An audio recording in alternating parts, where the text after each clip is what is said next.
juga. Pegang Forest, orang berpikir termasuk gue, wah ini hancur juga. Penghibur doang lah. Ternyata enggak. Iya. Nah kita harus lihat, kok bisa? Pendapat gue. Musim Premier League 2024-2025 menjadi salah satu musim Premier League yang sangat menarik, yang mana banyak klub-klub papan atas jor-joran bergantian pemain hingga pelatih.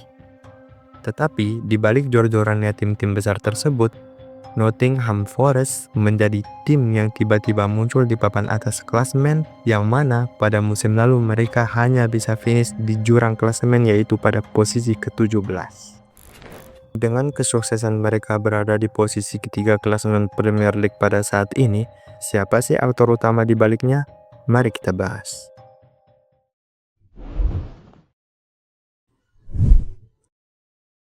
Seorang pelatih selalu menjadi faktor utama ketika sebuah klub berada dalam ambang kebangkitan maupun kehancuran. Dan pada kasus ini, Nuno Espirito Santo menjadi aktor utama. Sebelum mengawali karir sebagai seorang pelatih, Nuno Espirito Santo mengawali karir sepak bolanya sebagai seorang penjaga gawang, memulai debut profesionalnya bersama Vitória de Guimarães. Meskipun ia menjadi bagian dari skuad Portugal pada Euro 2008, ia tidak pernah mendapatkan caps untuk tim nasionalnya. Setelah pensiun sebagai pemain sepak bola pada tahun 2010, Nuno Espirito beralih menjadi seorang pelatih, memulai kepelatihannya sebagai seorang pelatih penjaga gawang di Rio Ave di Portugal, sebelum mengambil alih sebagai seorang pelatih kepala pada tahun 2012.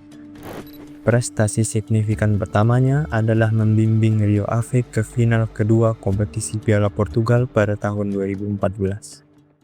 Setelah hanya berkarir sebagai seorang pelatih di Portugal, Nuno Espirito kembali lagi ke Spanyol bukan sebagai seorang pemain melainkan sebagai seorang pelatih dan mengambil kursi kedudukan pelatih di Valencia tepat pada tahun 2014. Meskipun hanya mewarisi tim yang sangat berantakan, ia berhasil membawa mereka ke posisi keempat dan mengamankan tiket Liga Champions untuk musim berikutnya. Setelah berkarir di Valencia, Nuno kembali ke Porto untuk sementara waktu menggantikan Julen Lopetegui. Pada masa jabatannya yang singkat dan cukup sukses, ia membawa Porto kembali lagi ke posisi kedua di Liga pada musim 2016-2017. Setelah menghabiskan waktu yang banyak di Portugal dan Spanyol sebagai seorang pelatih, akhirnya Nuno Espirito pindah ke negara dengan exposure sepak bola terbesar di dunia, yaitu Inggris. Tetapi uniknya, Nuno memulai karir kepelatihannya di Inggris bukan di liga utama, melainkan di liga kedua, yaitu Championship. Pada musim pertamanya di Championship, Nuno langsung membawa Wolves promosi dengan raihan 99 poin yang memecahkan rekor, sekaligus merebut gelar liga dan menetapkan standar baru bagi klub tersebut. Berpindah dari Championship ke Premier League bukan suatu yang gampang, tetapi Nuno berhasil melampaui ekspektasi. Dengan timnya yang sangat tangguh dalam bertahan, pada musim tersebut Wolves hanya kebobolan 46 gol, salah satu yang terendah di liga.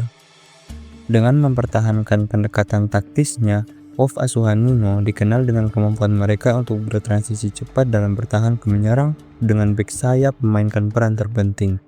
Dan pada akhirnya, pada musim tersebut, Nuno berhasil finish di posisi ke-7 dan kembali membawa Wolves ke ajang Eropa, sesuatu yang belum pernah dilihat oleh penggemar Wolves semenjak tahun 1980-an. Pada musim keduanya di Premier League, yaitu pada musim 2019-2020, Wolves melakukan perekrutan strategis, seperti merekrut Wesley Coutinho dan Leander Donker. Puncak musim ini adalah perjalanan mereka ke Liga Eropa. Wolves mampu mengalahkan tim-tim kuat seperti Espanyol dan Olympiacos dengan penampilan luar biasa di Molineux. Tidak hanya itu, mereka sekali lagi finish di urutan ke-7 Premier League, sekaligus membuktikan bahwa mereka bukan hanya sekedar keberuntungan. Penurunan performa yang sangat signifikan terjadi pada musim setelahnya, yaitu pada musim 2020-2021. Mereka hanya bisa finish di posisi ke-13, yang mana 2 musim sebelumnya mereka bisa finish di posisi ke-7 berturut-turut. Penurunan performa ini termasuk kesulitan mereka untuk menjaga konsistensi dan cedera yang menghantui mereka hingga akhir musim. Kepergian pemain-pemain penting seperti Diego Jota ke Liverpool dan Matt Doherty ke Tottenham telah memengaruhi dinamika tim dan performa. Penjualan ini diperlukan karena pertimbangan finansial, tetapi itu meninggalkan celah yang besar dalam skuad dan sulit diisi di pertengahan musim. Pada musim tersebut juga, Wolves mengalami kendala finansial yang berdampak ke ekonomi mereka, yang membatasi kemampuan mereka untuk memperkuat skuad secara signifikan.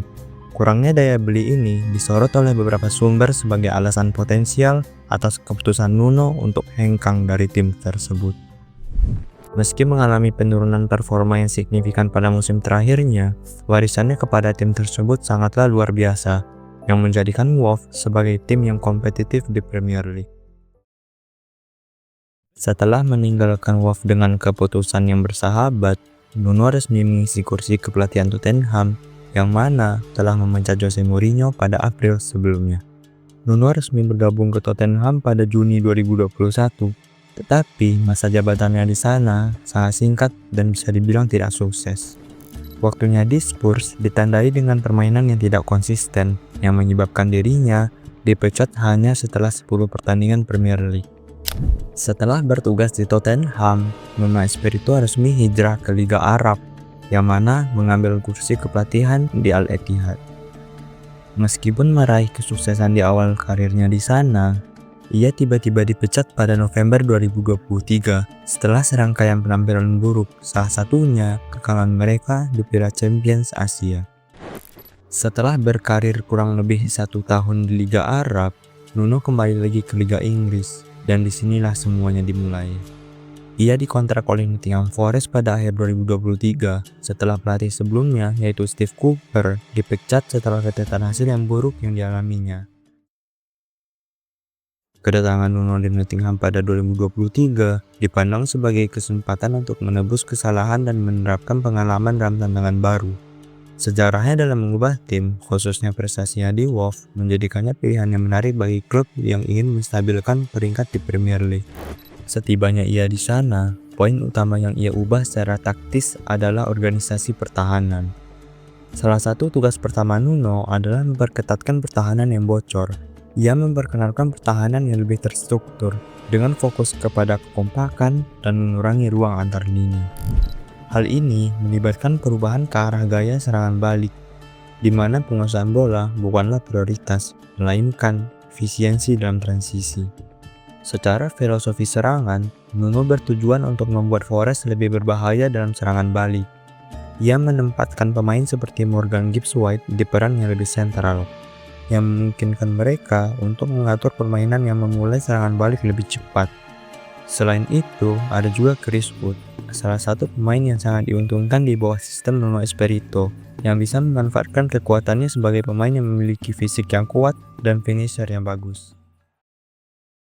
Walaupun pada akhir musim pada musim 2023-2024, hasil yang diraih oleh Nuno bukanlah hasil yang memuaskan sebagaimana ia mengubah Wolves pada beberapa musim yang lalu.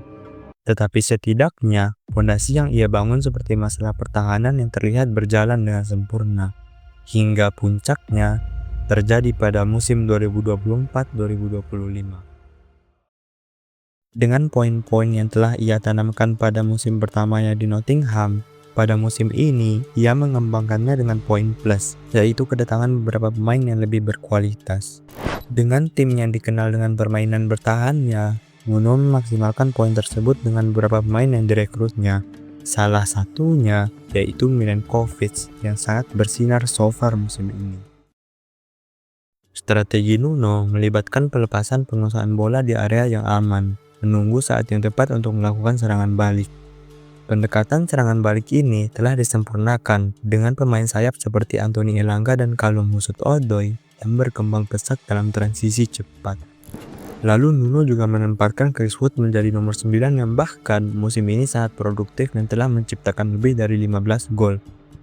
Walaupun dibalik kritikan yang dialami oleh pemain berumur 33 tahun itu, jika ia dipakemkan dengan winger-winger dengan kualitas umpan crossing yang luar biasa, ia menjadi nomor 9 yang sangat mematikan di hadapan kiper lawan. Selain dari sisi penyerangan, chemistry yang dimiliki oleh anak asuh Nuno, terutama back four yang bermain sangat luar biasa, Bahkan kebobolan set piece yang pada musim lalu menjadi salah satu kelemahan mereka, sekarang telah diperbaiki oleh sang pelatih. Dan jangan lupa juga, Sel sang penjaga gawang yang juga bermain luar biasa pada musim ini. Dengan pondasi klub yang telah dibangun, maka tidak heran hasil luar biasa mengikutinya. Menjadi satu-satunya tim yang mampu mengalahkan Liverpool di Premier League, yang mana Liverpool juga sedang menjalani musim yang sangat luar biasa di bawah Arne Slot, mengalahkan Aston Villa, Tottenham, bahkan membantai Brighton hingga 7-0, dan juga membawa pulang 3 poin menghadapi Manchester United away from home. Peran Nuno Espirito Santo dalam kebangkitan Nottingham Forest tidak bisa dipandang sebelah mata. Kepemimpinannya yang tegas, pemahaman taktik yang mendalam, dan kemampuannya dalam memotivasi pemain telah membawa Nottingham Forest ke level yang lebih tinggi. Jika mereka mampu mempertahankan performa ini, bukan tidak mungkin bagi mereka mengukir sejarah baru di akhir musim. Dengan sisa musim yang masih panjang, tantangan tentu masih menanti. Namun, dengan Nuno di puncak kepemimpinan dan skuad yang semakin padu, Nottingham Forest memiliki semua yang dibutuhkan untuk terus bersaing di papan atas Premier League. Kesuksesan ini juga menjadi bukti bahwa dengan manajemen yang tepat dan strategi yang efektif, tim manapun dapat mengubah nasibnya. Nottingham Forest telah membuktikan bahwa mereka layak diperhitungkan, dan Nuno Espirito Santo adalah aktor di balik kebangkitan mereka.